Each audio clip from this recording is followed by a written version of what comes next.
Sponsored by Taylor Freelance, Rainier Ballistics, Hodgson Powders, and JPL Precision.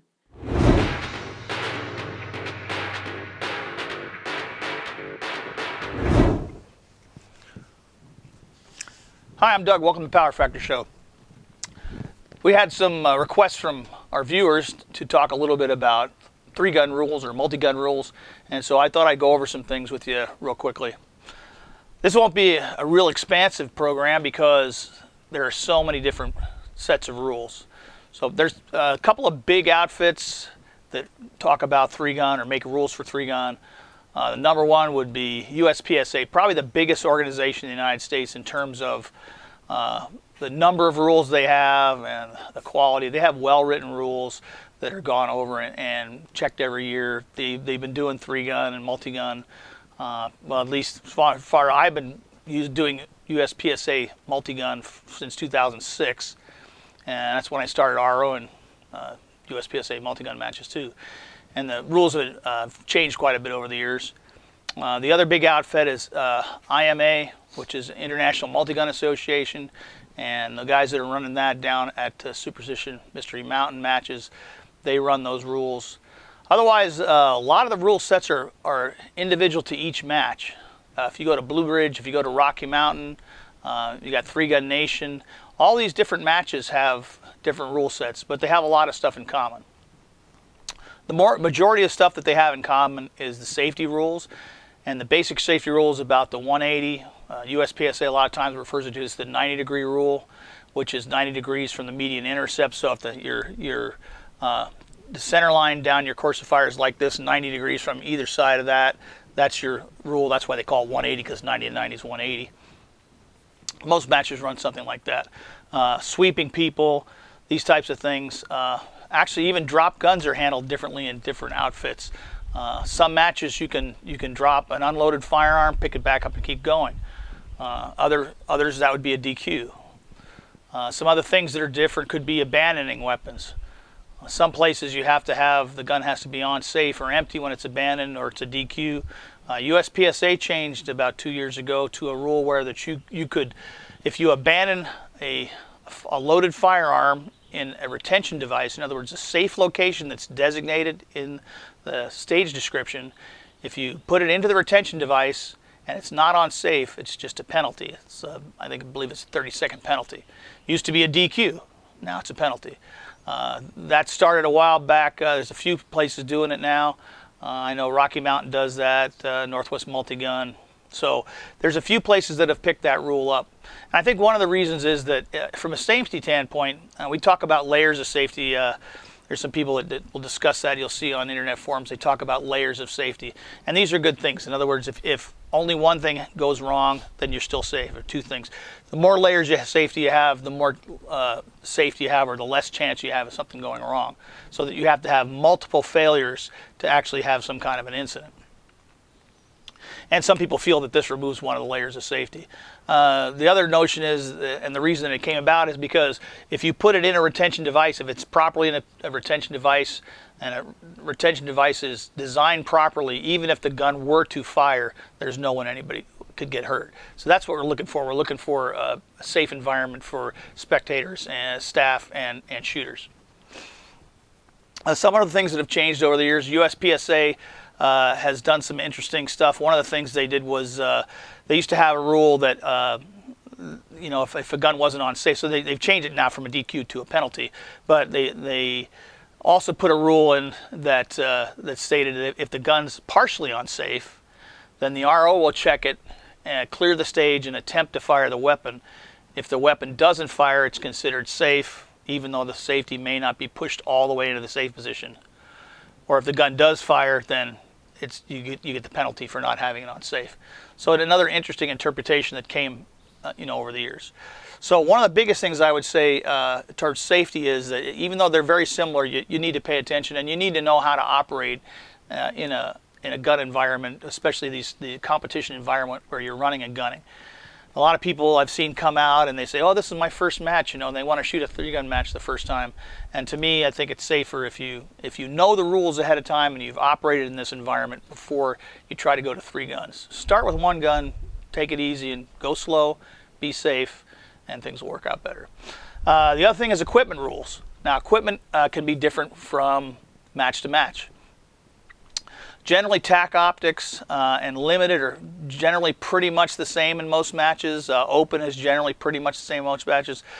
Some of the heavy metal divisions, USPSA a few years ago, they allowed limited to have a single unmagnified optic, but they didn't do the same thing for the heavy limited. So you have two divisions which are essentially the same except for caliber, and one can use a single optic and one can't. So that caused a little confusion a few years ago.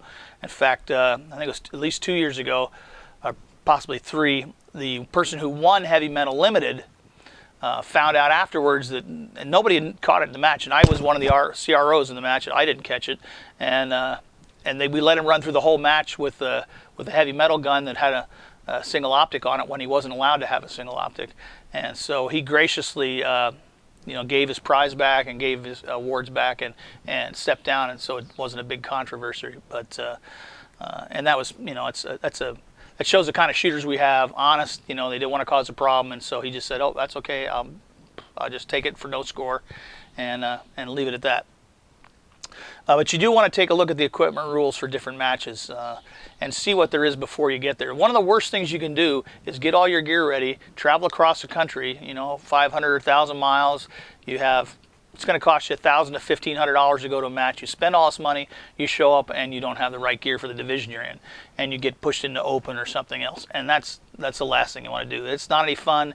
It doesn't leave a good feeling, and you feel like you kind of get screwed. Where really what you did was you didn't check the rules ahead of time. So, and that's on the shooter. It's your job to make sure that you check ahead of time before you go. One of the things that I've just seen recently, and any of you that follow the Brian Enos forums will see that the guys down at Superstition Mystery Mountain that are writing the IMA rules, they're talking about adding a new division. And the new division they call is the stealth division. And stealth is going to be similar to tack optics, but it's going to have a few things added. One of the things is they're going to add a box, so your pistol will have to fit within a box, whereas before it was just a mag limitation. Didn't matter how big your pistol was.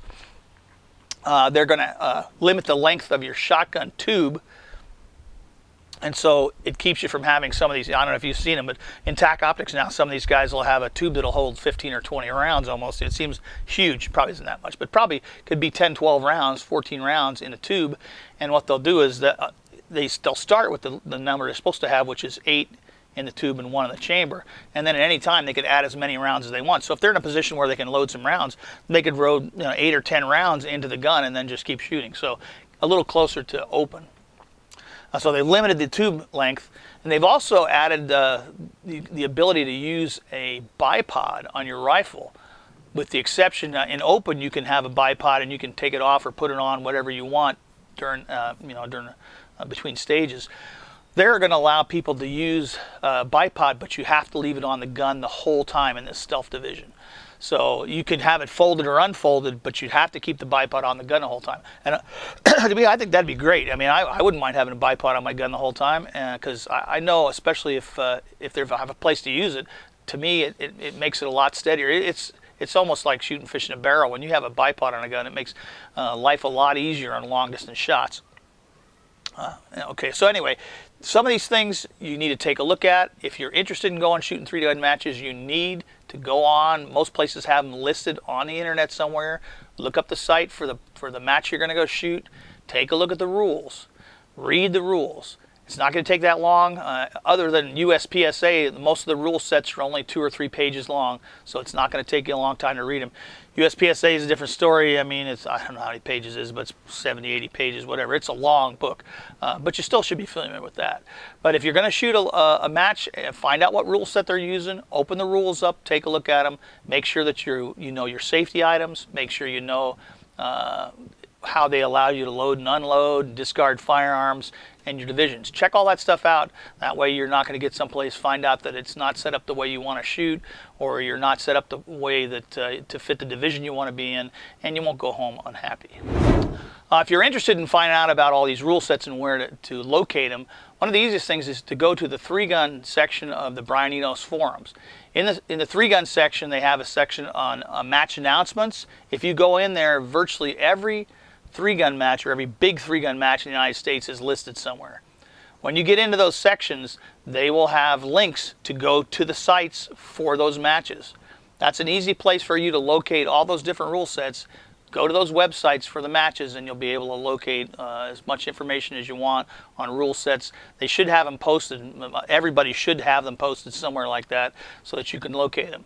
If a match is run under, say, 3-Gun Nation or USPSA or maybe IMGA rules and they just reference those rules, then you can go to those sites. 3-Gun Nation has their own website. USPSA, you go to their website, there's a rules section. IMGA, pretty much, if they're running IMGA rules, it'd be the same as the Superstition Mystery Mountain section, so you can look at those websites. And should be able to find all the information you need. So if you have any questions you want to ask us about any of the rules or our interpretations or the things we think about it, feel free to get a hold of me. You can get me at powerfactorshow@gmail.com. You can look us up on the powerfactorshow.com or take a look at Facebook. We have a section there. We also have our YouTube channel. So check us all those locations and you get us a line and I will be happy to answer any questions you have about 3-gun, multi-gun, or rule sets.